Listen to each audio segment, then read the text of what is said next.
What's up, guys? Rich here with Etien's T02, which is the follow-up to last year's T01. So the T02 is in 39 millimeters.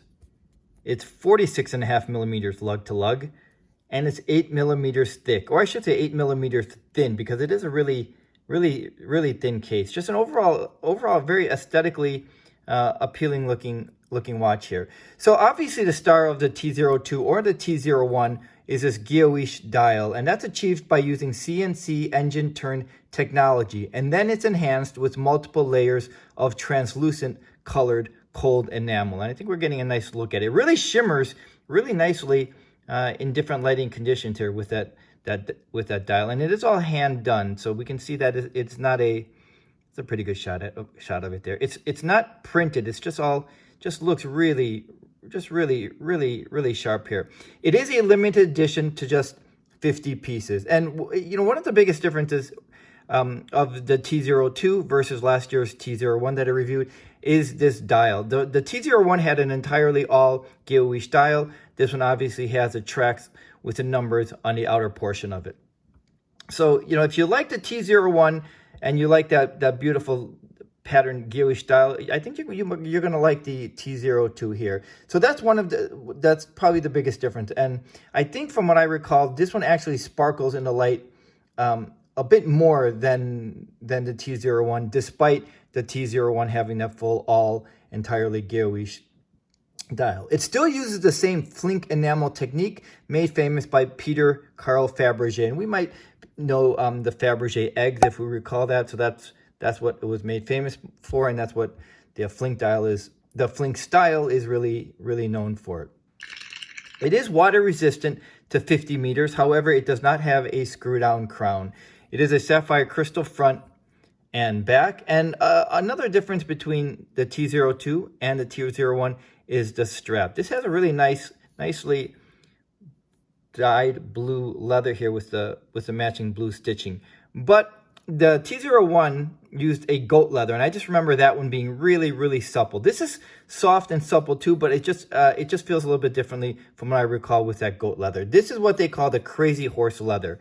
But I do remember both straps are lined here with the Zermatt calfskin leather on the inner portion of it, and it does use the quick release spring bars. So you can see here, no tools are required to change out the strap. It is a nice strap. It is padded from a bit more than the goat leather, but that goat leather is really supple. I still like this. We can see the padding right there in the upper portions of the strap. I'm a little still mesmerized by the style, so I'm trying hard not to pay as close attention to this dial as I speak. But it is really, you can see how lovely that dial is. It's not printed. It's all done by hand, so we can see that cold enamel work here. Really nicely done. I did mention that it is a limited edition to 50 pieces, and the retail price is $1,450 US.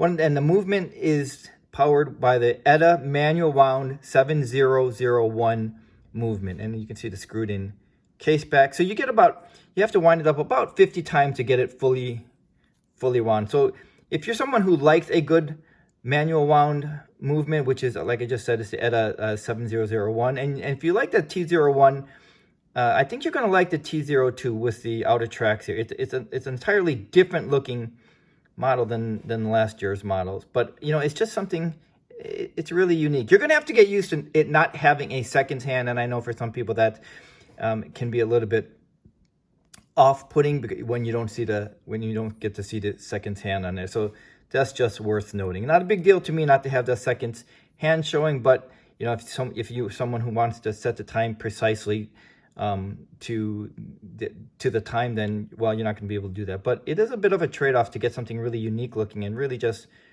something that's really nicely done. This is the packaging that it comes in, a nice leather case here with the zipper. I'm not sure what kind of leather this is, but this is a nice quality leather. All the leather that I've experienced with Etien's is really nice leather. So I think the T02, if you're a fan of the T01, I think you're going to like the T02 at $1,450. I think there is a lot to like. I think it is unique enough, and with that 39 millimeter case size, I think it's going to hit the sweet spot for a lot of people, especially with today's sizes of watches and the preference of sizes. I think 39 millimeters is going to go a long way. It's really nicely finished. It has the brushed and polished finishing with the polished around the accents, around the bezel area there, and on the top there. Just really, it's really easy to just to stare at this watch just because of that dial. So here it is. Here's the Etien T02. It is the latest model. And thanks for watching, guys, and I'll see you soon. Bye-bye.